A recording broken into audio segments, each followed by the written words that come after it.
Hello साथियों, नमस्कार। आप सभी का बहुत बहुत स्वागत है। विद्यार्थियों, रुक जाना नहीं। परीक्षा पेपर दिसंबर 2024 80 नंबर का आपका पेपर रहेगा। समय आपको 3 घंटे मिलेंगे। कक्षा 12वीं का हिंदी का विषय। ऐसे विद्यार्थी जो हिंदी में कम नंबर लेकर आए थे और उन्होंने अब रुक जाना नहीं का फॉर्म भर रखा है, तो उन सभी विद्यार्थियों के लिए यह वीडियो होने वाला है बहुत ही खास। तो आप वीडियो को लास्ट तक देखिएगा। यहाँ पर मैं आप लोगों को करवाने वाला हूँ क्वेश्चन पेपर का पूरा सॉल्यूशन। 1 से लेकर 23 तक सभी क्वेश्चन के आंसर मैं आपको बताऊंगा, जिसमें हम सभी क्वेश्चन आंसर का सॉल्यूशन भी देखेंगे और अच्छे से इस पेपर का हल देखेंगे। चलिए, तो बिना देर के हम स्टार्ट करते हैं पहले क्वेश्चन से। रिक्त स्थानों की पूर्ति कीजिए। विनय पत्रिका के रचनाकार हैं, तो तुलसीदास आपका राइट आंसर होगा। और श्रृंगार रस का स्थायी भाव है, रति हो जाएगा। याद रखिएगा, श्रृंगार रस का जो स्थायी भाव होता है वो क्या होता है, रति होता है। और हिंदी साहित्य में फणीश्वर नाथ रेणु उपन्यासकार के रूप में प्रसिद्ध है। तो फणीश्वर नाथ रेणु जो है वो कैसे उपन्यासकार के रूप में प्रसिद्ध है, तो आंचलिक उपन्यासकार के रूप में वो क्या है, प्रसिद्ध है। चांद का मुंह टेढ़ा है रचना है। तो ये चांद का मुंह टेढ़ा है, ये रचना जो है वो है मुक्तिबोध की। मुक्तिबोध का पूरा नाम जो बच्चों हो जाएगा गजानन माधव मुक्तिबोध। वे शब्द जो क्षेत्र विशेष में बोले जाते हैं, तो उन शब्दों को हम क्षेत्रीय शब्द कहते हैं। अगला क्वेश्चन है, बार बार आती है मुझको मधुर याद बचपन तेरी में अलंकार है। तो बार बार आती है मुझको मधुर याद बचपन तेरी में जो अलंकार है वो पुनरुक्ति प्रकाश अलंकार हो जाएगा। अमीय शब्द का अर्थ है, तो अमीय शब्द का जो अर्थ है वो हो जाएगा अमृत। अमृत आपका करेक्ट आंसर हो जाएगा। अगले क्वेश्चन की ओर अब बढ़े हम, तो प्रश्न क्रमांक आपका दूसरा रहेगा, जिसमें सही विकल्प चुनकर लिखना है। क्वेश्चन नंबर देखेंगे आप। महादेवी वर्मा अपने परिवार में किसके लिए प्रख्यात थी? प्रख्यात का मतलब होता है फेमस थी, प्रसिद्ध थी। तो महादेवी वर्मा जो थी वो अपने परिवार में पशु पक्षी पालन के लिए प्रसिद्ध थी। अगला क्वेश्चन, किसके बच्चे प्रत्याशा में हैं? तो यहाँ पर आपका आंसर हो जाएगा चिड़िया के। चिड़िया के बच्चे जो थे वो प्रतीक्षा में थे। दोहा छंद में मात्रा यति के क्रम से होती है। तो यहाँ पर आपका आंसर पहला हो जाएगा 13-11। 13-11 आपका राइट आंसर हो जाएगा। अगला क्वेश्चन, शीतलवाणी में आग लिए फिरता हूँ उदाहरण में अलंकार है। देखिए, एक उदाहरण दिया गया है और आपसे पूछा है कि इसमें आपको अलंकार बताना है। तो यहाँ पर आपका जो अलंकार हो जाएगा वो विरोधाभास अलंकार राइट आंसर हो जाएगा। आगे हम बढ़ जाते हैं अगले क्वेश्चन की ओर। अयोध्या सिंह उपाध्याय हरिओत का महाकाव्य है। अयोध्या सिंह उपाध्याय हरिओत का जो महाकाव्य है उस महाकाव्य का नाम है प्रिय प्रवास। प्रिय प्रवास आपका करेक्ट आंसर हो जाएगा। पति का दादा कौन सा ससुर कहलाता है? तो पति का दादा जो होता है वो अजिया ससुर कहलाता है। ध्यान रखिएगा, ये जो क्वेश्चन आया है भक्तिन वाले पाठ से पूछा गया है।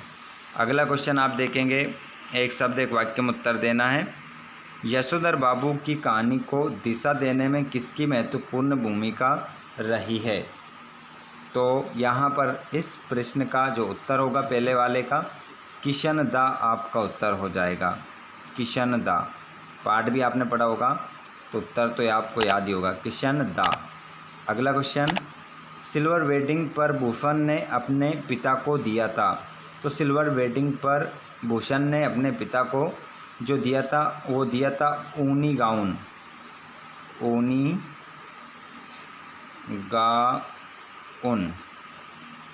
ऊनी गाउन दिया था।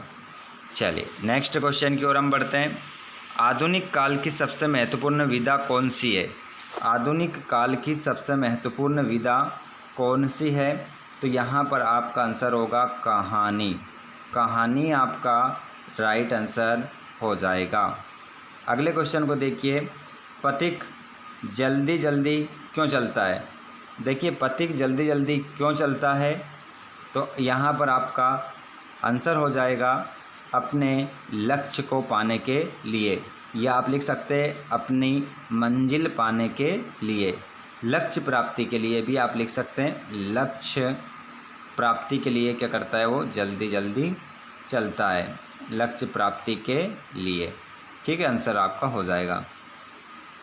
ये वे पेन है जो मेरे मित्र ने दिया था, वाक्य का प्रिय प्रकार है, तो आप इसमें लिख सकते हैं मिश्रित वाक्य है ये, मिश्रित वाक्य है, या आप अगर इसमें संकेतवाचक वाक्य भी लिखेंगे तो भी आपका सही हो जाएगा। धरती और आकाश को मिलने के स्थान को कहते हैं, तो जहाँ पर धरती और आसमान मिलते दिखाई देते हैं उसको कहते हैं क्षितिज, क्षितिज उसे कहा जाता है। अगला क्वेश्चन, डिंगल पिंगल भाषा का प्रयोग किस काल में किया गया था? तो डिंगल पिंगल भाषा का जो प्रयोग है वो किया गया था आदि काल में। आदि काल आपका सही उत्तर हो जाएगा। आगे बढ़ जाते हैं हम अगले प्रश्न की ओर। पूरा क्वेश्चन पेपर का सॉल्यूशन आपको मिल जाएगा इसी वीडियो में। देखिए, हरिवंश राय बच्चन द्वारा लिखित आत्मकथा क्या भूलूं क्या याद करूं है, तो इसमें आप अपना आंसर सत्य लगाएंगे। इसका आंसर सत्य होगा। बच्चों आप चुप बैठो तो मैं कहानी सुनाऊंगा, संकेतवाचक वाक्य है, तो इसका भी सत्य हो जाएगा। खाट डोरी तकनीकी शब्द है, इसमें सत्य लगाएंगे। अभिधा शब्द शक्ति का प्रकार नहीं है, असत्य होगा। जल्दी जल्दी में पुनरुक्ति प्रकार अलंकार है, सत्य। समाचार लेखन उल्टा पिरामिड शैली में होता है, सत्य। इस प्रकार आपका सत्यासत्य के आंसर होंगे। जिसके बाद में हम देख लेते हैं यहाँ पर हमारी जोड़ी। जोड़ी में यदि हम देखें, हरिवंश राय बच्चन को आप मिलाएंगे आत्मपरिचय, कुंवर नारायण को मिलाएंगे आप कविता के बहाने, तुलसीदास को आप मिलाएंगे लोकनायक कवि, उपग्रह को मिलाएंगे आप सैटेलाइट, पुश्तैनी को आप मिलाएंगे पैतृक खानदानी, और पखवाड़े को आप मिलाएंगे 15 दिन का समय। एक आपका छूट जाएगा। उसके बाद ये आपके 32 ऑब्जेक्टिव पूरे हो गए। उसके बाद में यहाँ पर आप देख सकते हैं कहानी और उपन्यास में अंतर। तो आप सीधी सी बात है, कहानी का आकार छोटा होता है, उपन्यास का आकार बड़ा होता है। कहानी में पात्रों की संख्या कम होती है, उपन्यास में पात्रों की संख्या अधिक होती है। कहानी का आकार छोटा होता है, उपन्यास का आकार बड़ा होता है। कहानी में जीवन की किसी एक घटना का वर्णन होता है, उपन्यास में संपूर्ण जीवन का वर्णन होता है। इस प्रकार 3 पॉइंट आपके हो जाएंगे। अगला क्वेश्चन भी आप देखेंगे, शीतलवाणी में आग के होने से क्या तात्पर्य है। जिसके बाद में आप देखें कविताओं के पतंगों के साथ साथ वे भी उड़ रहे हैं, बच्चों का उड़ान से कैसा संबंध है। ये सभी आपके चैप्टर्स के क्वेश्चन है। देखिए, ये काले मेघाते पानी से है, ये बाजार दर्शन से। छायावाद की 2 विशेषता यहाँ पर आपको बतानी थी, प्रकृति प्रेम, व्यक्तिवाद की प्रधानता। आदिकाल की 2 विशेषताएं लिखनी थी, वीर रस का प्रयोग किया गया है, आश्रयदाताओं का गुणगान किया गया है, ये आदिकाल की विशेषता हो गई। अगला क्वेश्चन, ये सभी क्वेश्चन आपको करने हैं, ये तो कर ही लेंगे आप। आगे यदि हम बात करें तो ग्रामर से संबंधित क्वेश्चन है, जैसे कि सरिता पास हो गई, इसको संकेतवाचक वाक्य बनाना है। तो हम लिख सकते हैं सरिता पढ़ती तो पास हो जाती, ये संकेतवाचक बन जाएगा। सरिता पढ़ती तो पास हो जाती। और बिल्ली को देखते ही चूहे भाग गए, संयुक्त वाक्य बनाना है। तो इस वाक्य को कैसे बनाएंगे, बिल्ली को देखा और चूहे भाग गए। नीचे वाले वाक्य अगर आपको अशुद्ध वाक्यों को शुद्ध करना था, ये कर सकते थे, अथवा वाला क्वेश्चन करना था यहाँ पर आपको। तो इसमें आपको क्या करना है बता देते हैं। देखिए, हमें सुबह के समय जल्दी उठना चाहिए, हमें सुबह के समय जल्दी उठना चाहिए। तो यहाँ पर समय और जल्दी बात एक ही तो है। तो यहाँ पर हम कह सकते हैं हमें सुबह के समय को हटा दो, हमें सुबह जल्दी उठना चाहिए, वाक्य सही हो जाएगा। और यहाँ केसर या दही की लस्सी मिलती है, तो इसको सही करना है। तो हम कह सकते हैं यहाँ दही की, दही नहीं है ये दही है, समझिएगा इसको, यहाँ दही की केसर या लस्सी मिलती है। इस प्रकार से वाक्य आपका शुद्ध हो जाएगा। निपात शब्द, ठीक है, वाक्य वे शब्दांश जो वाक्य में प्रयुक्त होकर किसी वाक्य पर बल देने का काम करते हैं उसे हम निपात शब्द कहते हैं। जैसे भी, ही, तक, ये सब आपके निपात होते हैं। और यहाँ पर तीन पर्यायवाची शब्द लिखने थे।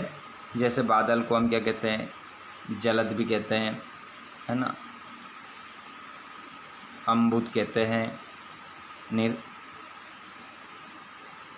जलद कहते हैं, पयोत कहते हैं, ठीक है। पहाड़ को हम अचल कहते हैं, पृथ्वी, भू, धरा, धरती, आँख, नयन, नेत्र, लोचन, चक्षु, इस प्रकार से हो जाएंगे। नॉर्मल से क्वेश्चन है। आगे यदि हम बात करें तो यहाँ पर क्वेश्चन नंबर 16 हरिवंश राय बच्चन जी और कुंवर नारायण का जीवन परिचय लिखना था। उनके बारे में 2 रचनाएं, भावपक्ष, कलापक्ष और साहित्य में स्थान लिखना था। आगे यदि हम बात करें क्वेश्चन नंबर 17 में जैनेन्द्र कुमार का और धर्मवीर भारती लेखक का जीवन परिचय लिखना था। दोनों में से एक का लिखना था। उनकी रचनाएं लिखना था, भाषा शैली लिखना था और साहित्य में स्थान लिखना था। 3 नंबर का क्वेश्चन है। जिसके बाद में क्वेश्चन नंबर ये भी 3 नंबर का था, छायावाद की विशेषताएं। आगे हम बात करें तो इस पद्यांश को पढ़ना था और पढ़कर संदर्भ प्रसंग आपको करना है, ठीक है। जिसके बाद में आप देखेंगे पतंग वाले पाठ से भी आया है और ये आपका बाजार दर्शन पाठ से है। और नीचे आ जाते हैं तो हम ये देखिएगा काले मेघा पानी दे पाठ से है। अच्छे से संदर्भ प्रसंग बनाकर आइए, ठीक है, तो आपको पूरे में से पूरे मार्क्स मिलेंगे। अगर हम बात करें क्वेश्चन नंबर, यहाँ पर देखिए महाकाव्य खंडकाव्य में अंतर है, लेकिन यहाँ पर 21 में आपको अनुच्छेद मिलेगा, ठीक है। किस प्रकार से क्वेश्चन मिलेगा वो आपको जल्दी ही मैं वीडियो में नेक्स्ट वीडियो के माध्यम से बताऊंगा। परीक्षा काल में ध्वनि विस्तारक यंत्रों पर प्रतिबंध लगाने हेतु जिलाधीश महोदय को प्रार्थना पत्र लिखिए। और यहाँ पर क्वेश्चन नंबर 23 में आपको क्या लिखना है, किसी एक विषय पर निबंध लिखना है। कोई से भी एक विषय पर लिखना है जो भी आपको अच्छे से पसंद है, अच्छे से जिसके बारे में आप लिख सकते हो उसके बारे में आपको निबंध लिखना था। तो ये हमारा आज का वीडियो हो चुका है। इसी प्रकार मैं आप लोगों की परीक्षा की तैयारी शानदार करवाता रहूँगा। तो आप सभी चैनल को ज़रूर सब्सक्राइब कीजिएगा और घंटे की बटन को ऑल पर कर लीजिए, जिससे आने वाले वीडियो का नोटिफिकेशन आपको मिल जाएगा। धन्यवाद। Thanks for watching. जय हिंद।